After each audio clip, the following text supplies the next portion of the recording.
Catharsis. For all this time, I have remained silent. I have allowed the abusive, blame-shifting, scapegoat narrative to go unchallenged because it was necessary for me to process my own healing, and because I could honestly care less which lies people choose to believe because it is convenient to them. And, true to my nature, as long as I believed that it was only myself who could be negatively affected by such things, I allowed this false narrative to take the stage in people's minds. But now, you satanic witches are threatening the lives of my children, and it is clear to me that you will not stop in your sacrificial frenzy.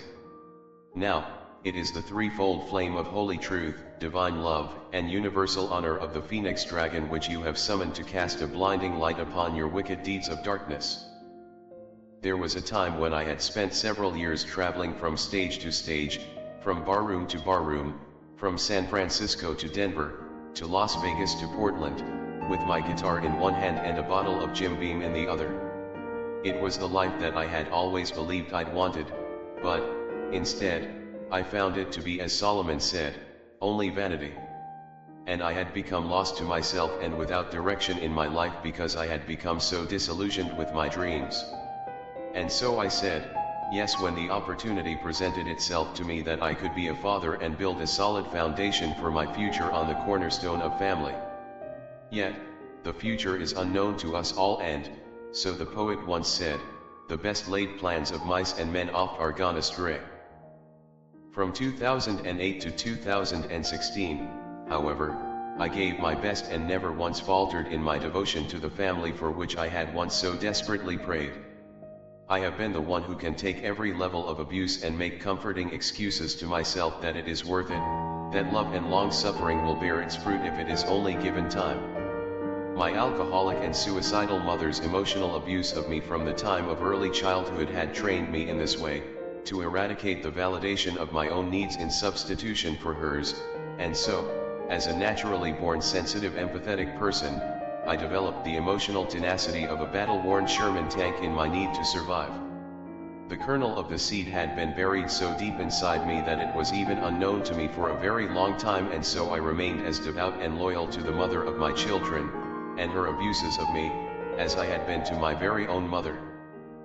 Awaiting the arrival of my son, tending to his every need in his tender infancy, and nurturing his growth and development in those early years was the most magical time in my life. He has taught me so much and inspired me to heights I may have never dreamed I could achieve without his influence. To this very day, he challenges me to accomplish more than I would on my own because he believes in me and he knows that I can, and his faith in me pushes me forward and my faith in him pulls him up with me. And so, heaven rejoices and I endlessly give thanks for his light in my life. Yet, before his blessed birth on this earth, his mother and I had been severely cautioned and urged by the doctors and medical professionals who had been charged with his prenatal care, to prematurely end his little life and not allow him to be born as we chose to do. They had performed their tests, just as they did when his little sister was in the womb years later, and concluded that his brain was not developing in the normal way, unlike his sister's did 5 years after. And they painted the ugliest picture of what we could expect for our firstborn son, and their hands were at the ready with hypodermics and knives, and they were shocked that we would not allow them to murder him before he was born, and they disapproved of our decision to damn the torpedoes in the name of love and life and all that is holy. And, Mom tried. She really gave it her all, because she loved this little baby as much as she has ever been capable of loving anything in her whole life. But, she found herself at the edge of a great chasm and, perhaps for the first time ever, being confronted with the irrefutable brokenness of her own deeply concealed narcissistic injury, which will not allow her to feel the truly intimate and vulnerable, emotional connection with another person that we all innately desire as human beings. And it is the nature of such psychological injuries to incur guilt, which is to say, I've done something wrong, and shame, which insidiously convinces one to say, there's something wrong with me. So, she fell into a deep depression and she called it postpartum. Meanwhile, this amazing little baby boy with special needs could not but depend on the love of his parents to care for him, to tend to his every need, to nurture his nascent and clandestine life, and there was only one parent left who could. His devoted, overjoyed, heart-centered first-time father, yours truly, lovingly cleaned every diapered mess, dutifully prepared every midnight bottle, and gently rocked him back to sleep in tender, loving arms without any misgivings or complaints. Mom went back to work full-time. She was the breadwinner, and I found work as a licensed insurance agent with Farmers, which allowed me to work from home and also provide caregiving support for my quadriplegic brother, in whose house we all lived. And I am good with paperwork. And I am good with administrative follow-through. And so, I had been tasked to work with the loan agents of the bank to which our home was mortgaged in order to avoid foreclosure, which had become an epidemic in America, and particularly so in Merced County, in the year of 2009. And, it was not easy, but the bank was willing, and, after much effort and several months of jumping through hoops, we were able to celebrate our success. So life continued on for us in this way, as life does, for the next few years, and, in early 2013, Mom knew that she wanted another baby. It was the year that she would turn 40, and, so she believed, it was now or never. And we were blessed when we discovered that she was expecting, and the final addition to our little family arrived without complication in January of 2014, while I was halfway through my graduate program at Fresno Pacific University, which is a privately held religiously Mennonite institution of non-traditional education and which leads the nation in the research and study of conflict resolution and peace building.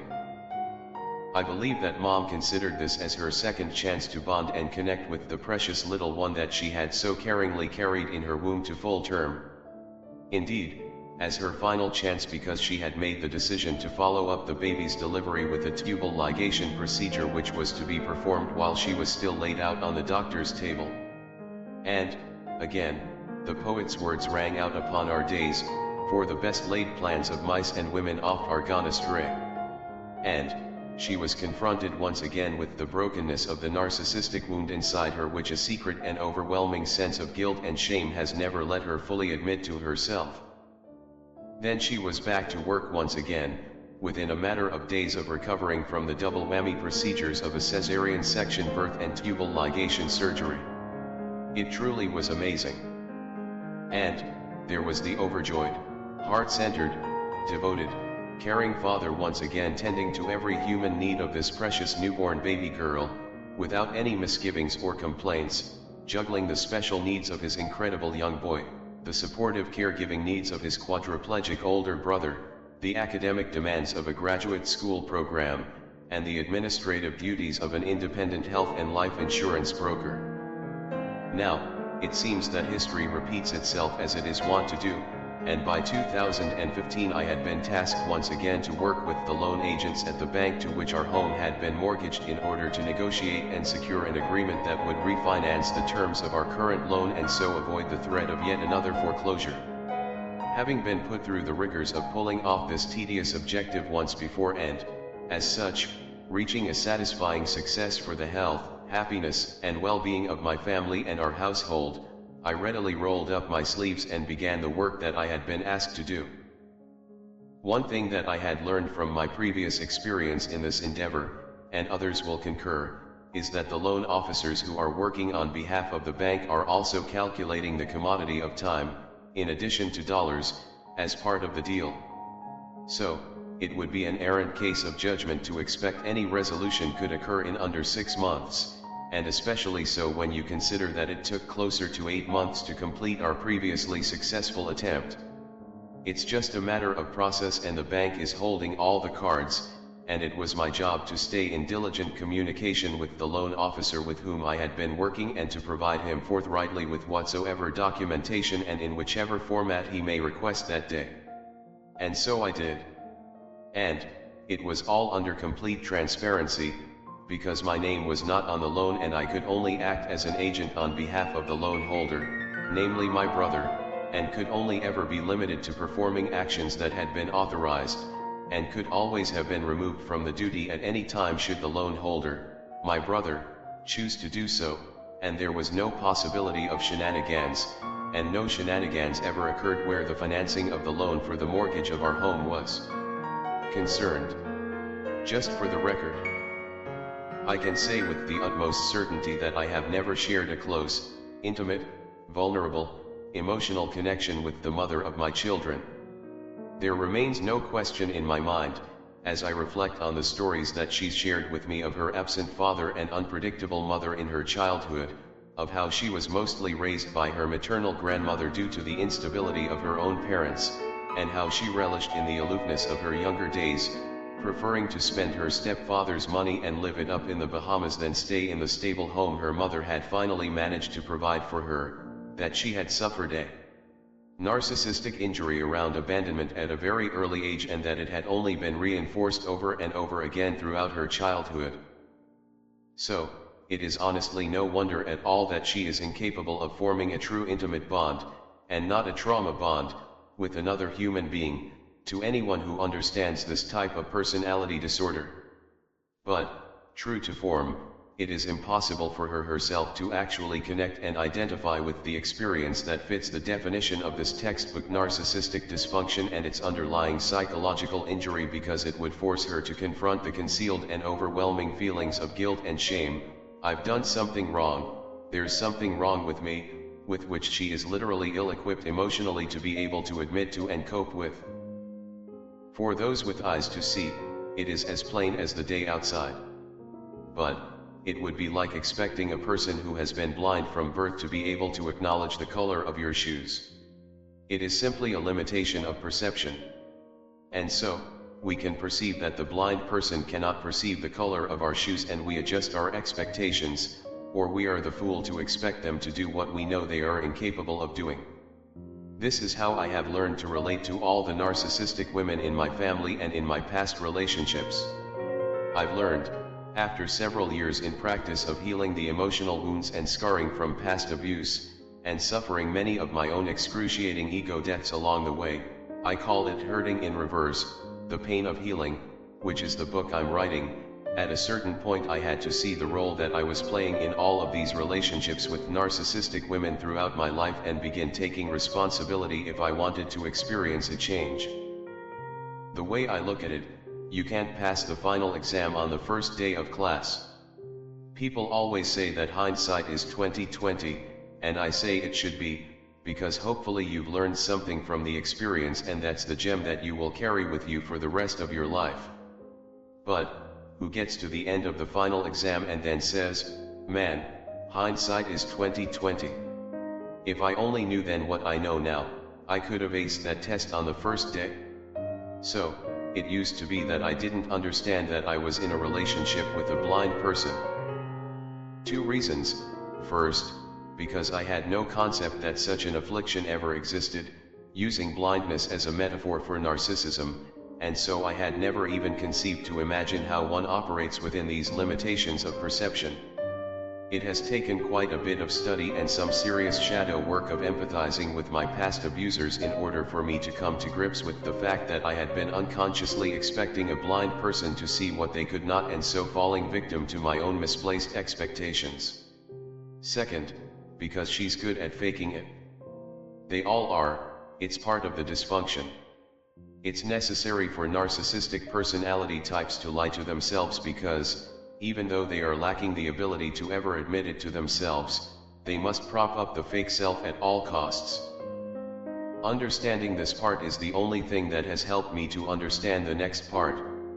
I guess that's it for Hindsight 101 today, kids. Don't forget to do your homework. I want 250 words from each of you on the narcissistic injury and how it contributes to the telltale manipulative behavior patterns of narcissistic personality disorder, things like blame shifting, gaslighting, smear campaigning, and scapegoating. In our next session, we'll be taking a look at a case study with a prime example of all these behaviors, and more. Heads up, because we'll be adding some psychopathy to the mix, so make sure you're clear on the narcissist stuff first.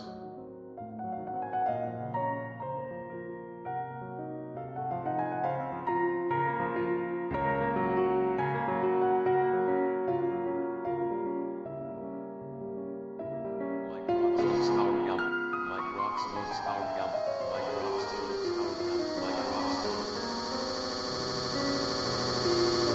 Catharsis.